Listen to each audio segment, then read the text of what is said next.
रहा था ये आईपीओ और इस वक्त की स्थिति आपके सामने होगी।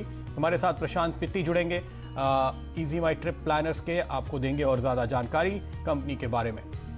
और पित्ती साहब हमारे साथ जुड़ चुके हैं, डायरेक्टर साहब बता रहे हैं, तो चलिए बातचीत शुरू करते हैं। जरा डायरेक्टर साहब एक बार भाव तो दिखा दीजिए, जिन लोगों के लगे हैं, खुशकिस्मत लोगों के, वो कितने मुनाफे में हैं। सुबह से थोड़ी वोलेटिलिटी देखी, लेकिन अंतिम बार मैंने देखा तो कुछ 16% ऊपर ट्रेड हो रहा था। जी हाँ, देखिए 16-16.5% ऊपर ट्रेड होता हुआ। मिस्टर पित्ती, बहुत बहुत स्वागत है आपका और बधाई आपको, अच्छी लिस्टिंग।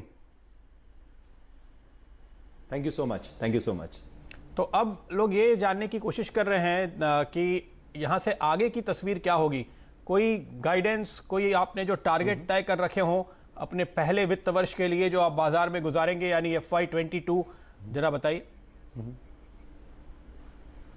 मैं तो यही बता सकता हूं कि हमारी ग्रोथ स्टोरी कैसी रही है। हमने 2008 में कंपनी शुरू करी थी और स्लोली एंड स्टेडीली हमने मार्केट शेयर गेन किया है to reach second largest position as per the air ticket volumes in the last 9 months। तो हमारी ग्रोथ स्टोरी बहुत स्ट्रांग रही है। हम पहली प्रॉब्ली वर्ल्ड में बहुत कम ऐसी कंपनियां होंगी जो एक कंज्यूमर टेक कंपनी है और बूटस्ट्रैप से सीधा IPO हो गई है। बूटस्ट्रैप का मतलब है कि हमने कभी भी कोई इन्वेस्टर्स से पैसा रेज नहीं किया है। यूजली जो होता है स्टार्टअप्स के अंदर, इंटरनेट स्टार्टअप्स के अंदर, to raise the money and to basically fuel the growth. हमारी जो भी ग्रोथ हुई है वो ऑर्गेनिक ग्रोथ हुई है, वो हमारे यूजर्स की वजह से है। हम कस्टमर्स को ऑप्शंस देते हैं to not to pay convenience fees on EaseMyTrip, जिसकी वजह से हमारे फ्लाइट रेट सस्ते आते हैं और उसकी वजह से हमारी ग्रोथ होती आई हुई है और हम सेकंड लार्जेस्ट पोजीशन पे आ चुके हैं। लास्ट के 2 साल के अंदर हमारी CAGR ग्रोथ 43% रही है, फास्टेस्ट इन द इंडस्ट्री। और हम इकलौती ऐसी कंपनी होंगे जो प्रॉफिटेबल है from day 1। 2000 in travel space, consumer travel space, 2008 से लेकर अब तक we have always been profitable और लास्ट के 2 साल में we were the only profitable OTA in the market. हमारा एंडेवर यही रहेगा कि हम ये ग्रोथ। देखिए पित्ती साहब, आपने बड़ी अच्छी बात बताई, 45% CAGR। जो आदमी ड्राइविंग सीट पे बैठा होता है उसको अंदाजा होता है कि वो जिस स्पीड पे चल रहा है वो बनी रहेगी या आगे स्लो डाउन होगा या एक्सेलरेट होगा। जरा क्या लगता है आपको, इसी रफ्तार से बढ़ पाएंगे आप यहाँ से आगे? देखिए 2020 was a difficult year for the entire industry. No doubt travel was one of the worst ones, but हमारी जो कोविड से बाहर निकलने का है वो काफ़ी फास्ट आया है। हमने Q3 ऑफ FY21 के अंदर Q3 which is October, November, December of 2020, हमने 70% रिकवर कर लिया था from October, November, December of 2019। तो हमारी रिकवरी भी फास्टेस्ट रही है पूरी इंडस्ट्री के अंदर। और देखिए हम पूरा का पूरा इंडिया का पूरा वर्ल्ड पिछले कोविड की वजह से लॉकडाउन में बंद रहा है। तो यानी अभी भी स्थिति नॉर्मल नहीं हुई है, अभी आप प्री कोविड लेवल पर नहीं पहुंचे हैं, ये आप कह रहे हैं। और देखिए सेकंड वेव की बात अब हो रही है। मैं इस क्वार्टर के बारे में नहीं बता सकता क्योंकि RHP मेंशन नहीं है, बट मैं लास्ट क्वार्टर बता रहा था कि हम 70% है। हमारे जो कॉम्पिटिटर्स है वो 46 और 44% रिकवर कर पाए थे रिस्पेक्टिवली, बट हम 70% रिकवर कर गए थे। और अब जो देखिए ट्रैवल खुल रहा है, लोग ट्रैवल कर रहे हैं थैंक्स टू इंडियन गवर्नमेंट। जो हमारा कोविड वैक्सीनेशन प्रोग्राम चल रहा है वो भी काफी स्ट्रांग चल रहा है। तो हमें उम्मीद है कि पूरी इंडस्ट्री के लिए आगे आने वाले मंथ बहुत अच्छे होंगे क्योंकि लोग अब घर से बाहर निकलना चाहते हैं। जी हाँ, बिल्कुल। और उम्मीद करें कि ये जो सेकेंड वेव का डर फैल रहा है वो संभल जाए तो फिर रिकवरी और फास्ट होगी। लोग निकलने लगे हैं, ये बात तो बिल्कुल सही है, लेकिन फिर पिछले हफ्ते भर से हम थोड़ा सुन रहे हैं कि थोड़ा डर फिर से बढ़ गया है। हालांकि ये मैं आपसे कोई नंबर नहीं पूछूंगा, मुझे पता है आपके ऊपर डिस्क्लोजर के नियम वगैरह हैं, लेकिन अगर आप सिर्फ एक देखिए, अंदाजा लगता है ना, क्या पिछले 1 हफ्ते, 10 दिन या 15 दिन में कहीं स्लो डाउन आपको दिख रहा है बुकिंग में कि लोग फिर से डरने लगे हैं? बुकिंग हमारी ठीक चल रही है। कुछ पॉकेट्स है, जैसे महाराष्ट्र का पॉकेट है जहां पे थोड़ा बहुत नंबर कम हुआ है, बट अदरवाइज वो कंपनसेट हो रहा है उस चीज से कि लोग बाहर ट्रैवल करने के लिए ज्यादा कोशिश कर रहे हैं। नहीं वो स्वाभाविक है। देखिए उसमें आपकी कंपनी जो काम कर रही है उसका दरअसल कोई लेना देना नहीं है। बारिश होगी तो सभी के ऊपर पानी गिरेगा, उससे आप बच नहीं सकते, लेकिन ये दिक्कत है, ये चिंता है और लोग सेफ रहने की कोशिश कर रहे हैं। आई एम श्योर उस हिसाब से लोग कदम उठाएंगे। लेकिन एक बार फिर से आपको बहुत बहुत बधाई मिस्टर पित्ती, आपने जो गाइडेंस दिया, जो अपने कारोबार का नजरिया बताया, उसके बाद देखिए दिन के नए हाईज पर फिलहाल स्टॉक चल रहा है और आप अच्छा रिटर्न कमाने में फिलहाल वो निवेशक कामयाब रहे हैं जिनके हाथ ये शेयर लगा था। आगे क्या करना चाहिए उस पर हम आपको लगातार दिन भर राय दे ही रहे हैं, लेकिन लौटिए निफ्टी और बैंक निफ्टी की तरफ, क्योंकि आज जो एक्शन है वो पूरी तरह से इंडेक्स में है। कल हम आपको बता रहे थे निचले स्तरों से एक बार की शॉर्ट कवर करने की राय बनी थी, वहां से रिकवरी आई। आज फिर हमने कल के लोस तोड़े, नीचे गए, फिर रिकवर होते हुए आज आपको नजर आ रहे हैं दोबारा। हमारे साथ पैनोरामा टेक्निकल्स के अल्पेश फुरिया जुड़ चुके हैं और चूंकि काफ़ी वक्त हमने इस माई ट्रिप पे लगा दिया तो अब सीधे उनके पास ही चलते हैं। अल्पेश जी बताइए, निफ्टी, बैंक निफ्टी, क्या व्यू है आपका इंडेक्स पे, क्या ट्रेड देख रहे हैं आप? Good morning Pradeep. देखिए, आज मुझे लगता है कि वो वक्त आ गया है कि जहां पे हमको निफ्टी में थोड़ा एक ब्रॉडर डिस्कशन करना चाहिए, इसलिए मैं आपसे थोड़ा वक्त लूंगा। सबसे पहले मैं बता दूं कि 14,950 इसके नीचे जो हमने सेल कॉल दिया था पिछले सप्ताह में, और 14,640 के जो टारगेट दिए थे वो आपको अचीव होते हुए दिखे, उसके भी नीचे निफ्टी गया और अभी एक पुल बैक दिखा रहा है। बट यहाँ पर मैं कहना चाहूंगा कि कल के सत्र में एक ट्रेंड लाइन का वायोलेशन हुआ है और आज ये दूसरा दिन है जहां पर निफ्टी लगातार अपने 50 डीमा के नीचे लगातार ये ट्रेड कर रहा है।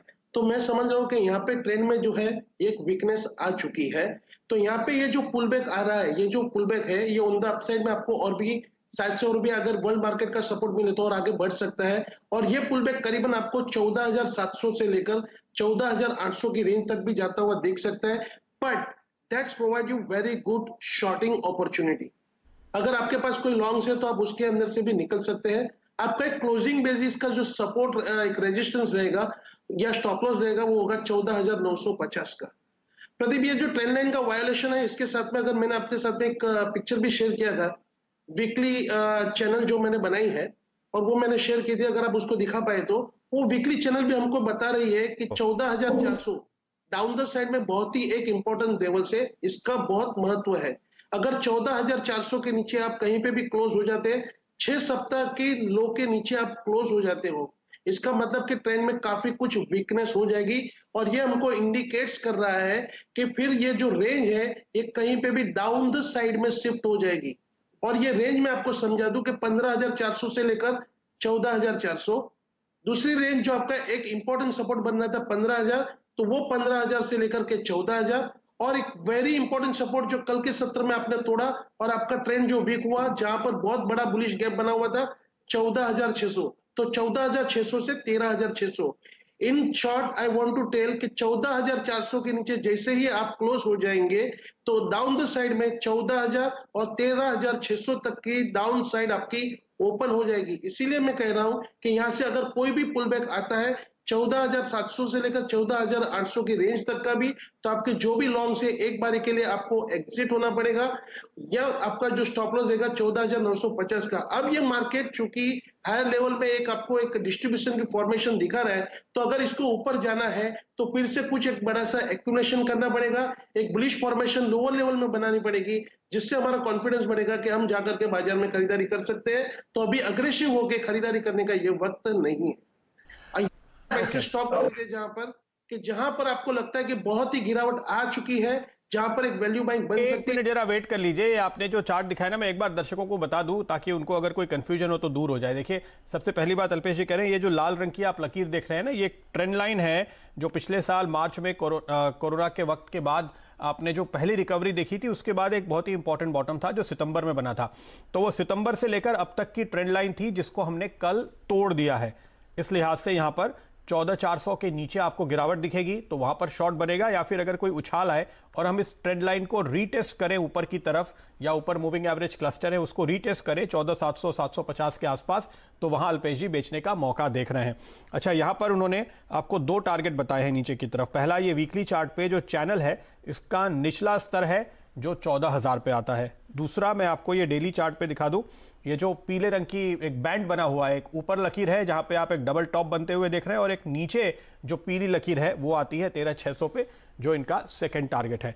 अच्छा, अब आप बात कर रहे थे स्टॉक की, कोई स्टॉक है आपकी नजर में तो बताइए। आज तो मुझे ब्रेकआउट्स दिख रहे हैं लेकिन उसमें मुझे कॉन्फिडेंस नहीं आ रहा, तो ब्रेकआउट वाली बात आज हम नहीं करेंगे, लेकिन अगर आपको थोड़े लंबे नजरिए से शायद कोई स्टॉक दिख रहा हो या ट्रेडिंग व्यू जो भी है आपका, बताइए। ठीक है, एक स्टॉक पे मेरा जो ध्यान गया है वो मैं आपके साथ में शेयर करना चाहूंगा। उस स्टॉक का नाम है सन टीवी। सन टीवी अगर आप देखें पिछला 1.5 महीने से लगभग 570 के पास से ये स्टॉक्स में काफी कुछ करेक्टिव मूव आ चुके हैं। एक strong lower top lower bottom की फॉर्मेशन भी देखने को मिली है, लेकिन आप पिछले 2 से 3 देखिए, इतने बाजार में इतना कार्नेज हुआ, इतनी गिरावट आई। अब ये 200 दिन के अपने जो डीमा है इसके पास में स्ट्रॉन्ग सपोर्ट ले रहा है, तो ये हमको इंडिकेट कर रहा है कि सन टीवी में कहीं पे भी 440 450 460 बहुत ही स्ट्रांग सपोर्ट मुझे लग रहा है यहाँ पे आपको लेना चाहिए। तो आप चूंकि एक बारी में खरीदी ना करें, थोड़ी स्टेगर्ड वे में आप खरीद कर सकते हैं, टुकड़े टुकड़े में। और मुझे लगता है कि 410 के नीचे का एक क्लोजिंग स्टॉप लॉस लगाइए। मुझे लगता है कि ये स्टॉक फिर से एक आउट परफॉर्मेंस करेगा और